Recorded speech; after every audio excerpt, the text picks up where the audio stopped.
Selamat berjumpa kembali teman-teman ya.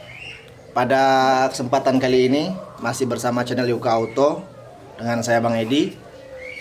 Assalamualaikum warahmatullahi wabarakatuh. Pada kesempatan pagi hari ini, sekarang masih pagi ya. Masih pagi. Sekaligus saya akan menjawab mengenai burung tekukur yang pindah sangkar layang teman-teman ya. Dan berbarengan ada permintaan dari rekan kita dengan nama channel Hasan Sitaurus 2. Ini teman-teman ya, Hasan Sitaurus 2. Pertanyaannya adalah ini teman-teman, saya tidak buat-buat ya. Ini yang ini nih. Nah, pertanyaannya, Bang, buatkan video tentang derkuku stres akibat pindah kandang yang gak mau manggung, Bang. Ini banyak teman-teman ya, banyak pengalaman burung derkuku, tekukur, ataupun burung perkutut yang stres. Atau bisa dikatakan dengan bahasa umumnya itu kaget teman-teman ya. Dia gak mau bunyi, gak mau manggung, bahkan dengan kita pun dia terasa asing. Dia kayak takut. Trauma lah, kata istri tadi, jawab trauma. Jadi teman-teman semua, sebelum kita membahas perpindahan sangkar kandang ataupun sangkar layang teman-teman ya, ini yang saya bahas pertama dulu mengenai sangkar layang. Karena kandang ada dua macam, sangkar layang dan sangkar kurung teman-teman ya. Jadi kalau untuk sangkar layang, sebelum dia pindah teman-teman, pastikan hal yang paling utama yang harus kita lakukan adalah ini. Kalau kita pindah ke sangkar layang baru yang baru dibeli ya, sangkar layang yang baru dibeli kan pasti dia berbau cat teman-teman, berbau cat atau berbau pelitur. Usahakan dicuci dulu bau catnya itu atau bau peliturnya menggunakan sabun atau sunlight, terus disiram dengan air, dijemur. Nah, kira-kira kalau baunya udah agak berkurang, baru kita pindahkan. Nanti ada video juga teman-teman, nanti saya sertakan di belakang video nanti mengenai cara mencuci sangkar layang. Nah, setelah itu teman-teman, setelah burung sudah siap kita pindahkan, nah, ada treatment sendiri ataupun ada cara tersendiri untuk memindahkan burung di sangkar layang. Ada waktunya teman-teman. Jangan kita pindahkan posisi di siang hari. Lakukan pemindahan sangkar layang posisi malam hari. Kalau bisa tidak lama dari dipindahkan, itu lampu dimatikan. Contoh, kita di dalam rumah kita tidur itu jam 10 ya. Jam 10 kurang 15 atau jam 21.45 itu sudah kita pindahkan. Nah, lebih kurang 15 menit itu kita udah matikan lampu karena kita mau tidur. Fungsinya teman-teman, setelah dia pindah, dia langsung istirahat. Ya, dia langsung istirahat. Jadi memori otaknya itu tidak sempat merekam sangkar layang yang baru. Nah, besok pagi dia baru menyesuaikan. Nah, setelah dia pindah teman-teman, karena berhubung burung ini macet atau tidak mau bersuara, bahkan yang lebih parah itu dia nggak mau kenal kita, saking dia traumanya. Setelah dipindah di sangkar layang, burung itu kita gantungkan di tempat seperti biasa ya, dimana tempat sangkar layang yang lama digantung. Nah, setelah pindah ke sangkar layang yang baru, kita gantung di situ lagi ya. Setelah kita gantung, jangan diganggu-ganggu dulu teman-teman. Jangan diganggu-ganggu dulu, jangan kita petik-petik, jangan kita samper-samperin. Ya. Pokoknya biarkan dia digantung di tempat yang lama. Nah, ada patokannya teman-teman. Ada patokannya kapan burung itu harus kita goda. Patokannya adalah burung itu, ciri-ciri burung sudah tidak stres lagi atau sudah tidak trauma itu dia berbunyi. Kalau dia udah mulai berbunyi, udah mulai menguku, berarti traumanya sudah hilang atau sudah mau pulih dari stres. Nah, kalau sudah mulai ciri-ciri seperti itu baru bisa kita petik, kita dekatin. Nah, itu teman-teman caranya ya. Karena juga saya sudah berapa kali kalau ganti sakar layang itu sama seperti itu.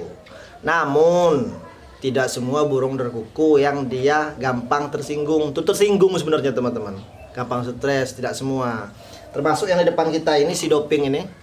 Dia salah satu ciri-ciri burung yang tidak kenal yang namanya stres ataupun trauma di saat pindah kandang. Mau diletakkan di kandang kurung, oke, nggak ada proses-proses yang harus beberapa hari atau beberapa jam, nggak ada, langsung dia gacor. Pindah sakar layang yang baru dia top, nggak perlu proses-proses. Tapi memang ada burung saya yang beberapa itu dia kalau pindah tuh dia bengong, ngeliatin sekeliling dulu. Itu teman-teman. Ya itu caranya kalau untuk burung yang sudah jadi ya. Tapi kalau untuk burung burung-burung bahan saya rasa tidak ada treatment teman-teman, tidak ada cara-cara karena memang dia burungnya belum nyaman. Mau sakar layang lama, mau sakar layang baru, tetap dia bunyinya masih jarang ya. Ya itu mungkin teman-teman kalau masalah dia stres. Nah, satu teman-teman, setelah burung kita pindahkan, setelah kita gantung itu jangan dulu dijemur-jemur. Pokoknya jangan dulu kita sentuh-sentuh. Biarkan dia digantung di situ, misalnya kita gantung di depan, di atas tempat anak-anak nonton TV misalnya. Yaudah biarkan di situ. Jangan kita petik-petik. Cantik ya kayak anak kecil baru beli mobil baru 1 jam petik lagi, baru sehari petik lagi. Ya semakin stres dia. Ya. Walaupun dia burung yang udah jadi, tapi memang ada tipikal-tipikal burung tertentu yang dia kalau dia pindah suasana, pindah keadaan, dia stres. Teman-teman ya, stres. Tapi kalau untuk saya pribadi, kalau dia khusus kayak pikat-pikat seperti ini, saya ada cara sebelum dipindahkan. Jangan langsung dipindahkan teman-teman. Jadi saya masukkan dulu di dalam kotak dari sini.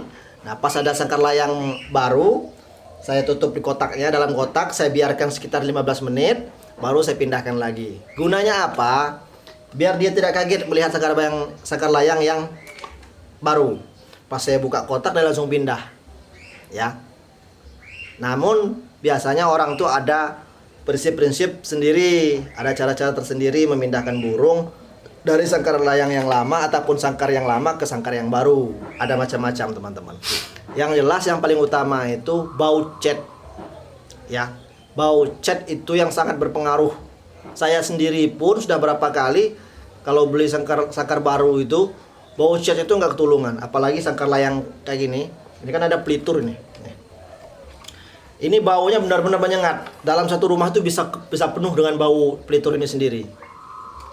Nah, itu yang harus kita netralkan dulu. Itu yang sangat berpengaruh benar. Dan satu lagi teman-teman, ukuran sakar layang itu juga berpengaruh. Misal tadinya sangkar layang lama besar, sangkar layang yang baru lebih kecil, diameter bawahnya ini loh, ininya ya.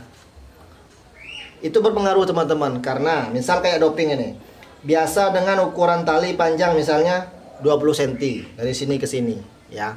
Nah, dari sini ke sini 20 cm misalnya. Jadi gerak dia lebih bebas. Pas kita ganti sangkar layang yang baru atau sangkar yang baru, ruang gerak dia lebih sempit. Nah, itu membuat dia aneh. Jadi kaki itu tarik-tarik terus sama dia, tarik-tarik terus. Ya gimana nggak aneh? Dia biasa bermain ke kiri ke kanan, lompat sana lompat sini. Giliran pindah ke sangkar yang baru, lebih sempit. Itu membuat dia lumayan tertekan. Jadi prosesnya itu memakan waktu yang lumayan lama. Biasanya teman-teman ya, 2 sampai 3 hari ya. Tapi tergantung dari burung juga. Ada yang seminggu. Sebenarnya saya kemarin lama teman-teman ininya. Ada namanya si judu yang sangkar layang kuning itu. Itu hampir 2 minggu teman-teman. Saya sempat agak khawatir. alangkah lamanya adaptasi ya. Sedangkan burungnya nggak milih tuan, nggak milih orang. Sama istri saya mau dipetik, sama anak saya mau dipetik. Tapi giliran pindah sangkar layang, udah saya biarkan di situ tanpa dijemur, tanpa saya ganggu. 3 hari nggak juga, 1 minggu nggak juga, nggak mau bunyi teman-teman. Saya dekat dia ngangkat sayap, kayak takut. Padahal burung jinak, aneh kan? Akhirnya 2 minggu, kalau nggak salah 2 minggu lebih sedikit, 2 minggu sehari itu, dia mulai menguku. Saya biarkan dulu sehari menguku, besoknya saya pantau terus perkembangannya. Pas sudah mulai netral suaranya, baru saya dekatin, baru mau saya petik. Itulah, nggak bisa jadikan patokan berapa hari ataupun bagaimana. Tergantung dari burungnya juga teman-teman. Tidak bisa kita samakan, ya teman-teman ya. Nah itu mungkin yang bisa saya jelaskan, terutama untuk rekan kita yang bertanya tadi. Itu yang saya tahu dan cara saya pribadi. Kalaupun ada teman-teman yang lain dengan caranya sendiri, ya monggo. Kita hanya berbagi pengalaman, berbagi cara, berbagi cerita. Semoga apa yang kita sampaikan itu menjadi kebaikan buat kita, berguna buat hak layak umum tentunya. Itu dari saya teman-teman semua. Terima kasih. Assalamualaikum warahmatullahi wabarakatuh.